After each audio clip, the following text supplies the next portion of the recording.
Bed இஸ்லங்கா news சேனலுக்கு உங்களை வரவேற்கின்றேன். நான் டாக்டர் ஹாதி. இன்றைக்கு இப்போது காலநிலை மிகவும் கடுமையான மழை காலமாக இருக்கின்றது. அந்த மழை காலத்தினால் கால்நடைகளுக்கு ஏற்பட போகின்ற பாதிப்புகளையும் அது சம்பந்தமாக அவற்றை தவிர்ப்பதற்கான வழிமுறைகளையும் பற்றி ஆராயலாம். வாருங்கள். தற்போது கடந்த சில 2-3 நாட்களாக ஏற்பட்டுள்ள காலமுக்கம் காரணமாக இலங்கையின் வடக்கு கிழக்கு பிரதேசங்கள் கடுமையான மழை, புயல் காற்று போன்றவற்றால் பாதிக்கப்படக்கூடிய சூழ்நிலை உண்டு என்று எதிர்வு கூறப்படுவதனால் அது சம்பந்தமாக சில விடயங்களை பார்க்கலாம். நமது கால்நடைகள் 3 விதமாக வளர்க்கப்படுகின்றன.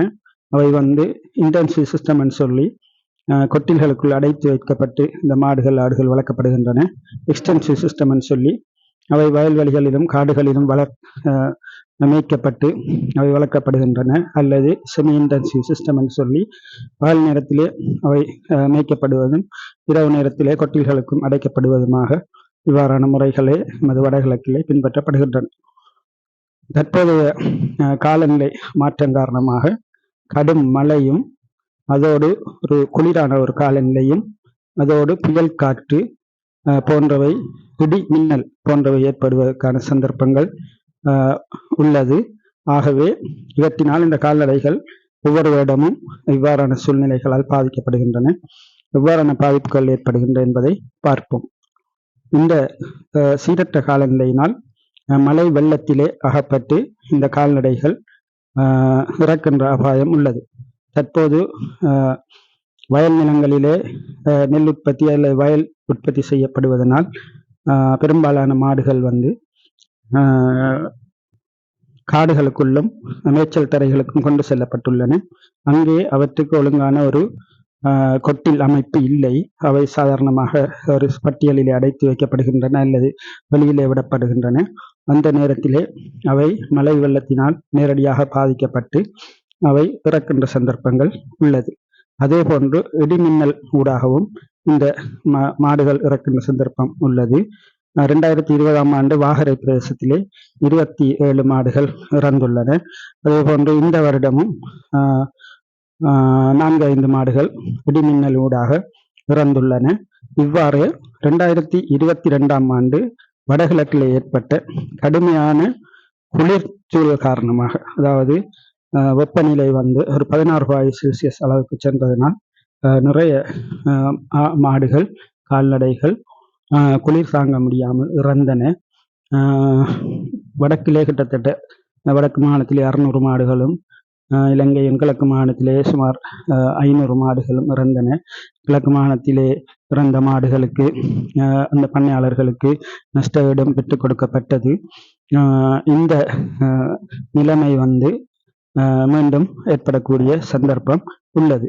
ஆகவே உங்களது மாடுகளை, பண்ணையாளர்கள் ஆடுகளை பாதுகாப்பான முறையிலே இந்த மழை காலத்திலே வைத்திருக்க வேண்டும். அதற்காக வேண்டி கால்நடை வைத்தியர்களினால் பலவித அறிவுறுத்தல்களும் பண்ணையாளர்களுக்கு அறிவுரைகளும் கூறப்பட்டு வருகின்றன. அதே போன்று அதாவது இந்த கால்நடைகளுக்கு முக்கியமாக இந்த கால்நடைகளை கொட்டில்கள் அமைத்து அந்த கொட்டில்களிலே தான் அந்த மாடுகளை பராமரிக்க வேண்டும். கொட்டில்களிலே வைக்கப்படும் போது இந்த குளிர் புயல் இவை தாக்குவது, மழை தாக்கம் குறைவாக இருப்பதனால் அவை இறப்பதில்லை. அநேகமாக வெளியிலே விடப்படுகின்ற மாடுகள் தான் இந்த குளிர் தாங்காமல் இதனால் பாதிக்கப்பட்டு இறக்கின்றன. இதே போல கோழிகள் கூட இறக்கக்கூடிய சந்தர்ப்பம் உள்ளது. அவற்றை கொட்டில்களிலே அடைத்து குளிர் தாக்காமல் வைத்திருக்க வேண்டும். ஆடுகளும் இதே மாதிரி இறக்கக்கூடிய சந்தர்ப்பம் உள்ளது. அவற்றையும் குளிர் தாக்காமல் அடைத்து வைத்திருக்க வேண்டும். அவற்றுக்கு கடுமையான குளிர் நிலையிலே வெப்பமூட்டக்கூடியவாறு நெருப்பு அல்லது புகை மூட்டி அவற்றுக்கு வெப்பத்தை கொடுத்தல் வேண்டும். நன்றாக அவற்றை உணவு கொடுத்து பராமரிக்க வேண்டும். மழை காலங்களிலே உணவு மிகவும் குறைவாகத்தான் கிடைக்கும்.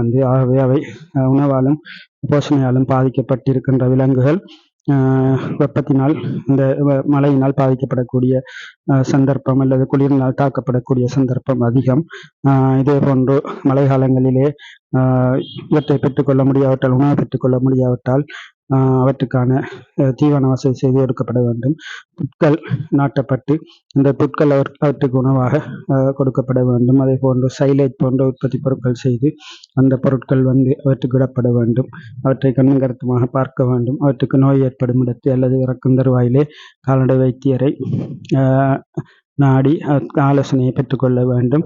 இவ்வாறான முறைகளின் ஊடாக உங்களது கால்நடைகளை இறக்காமல் அல்லது நோய்வாய்ப்படாமல் பாதுகாப்பாக பண்ணையாளர்கள் வைத்திருக்க வேண்டும் என்று ஆலோசனையை நான் உங்களுக்கு கூறிக்கொள்கின்றேன். நன்றி.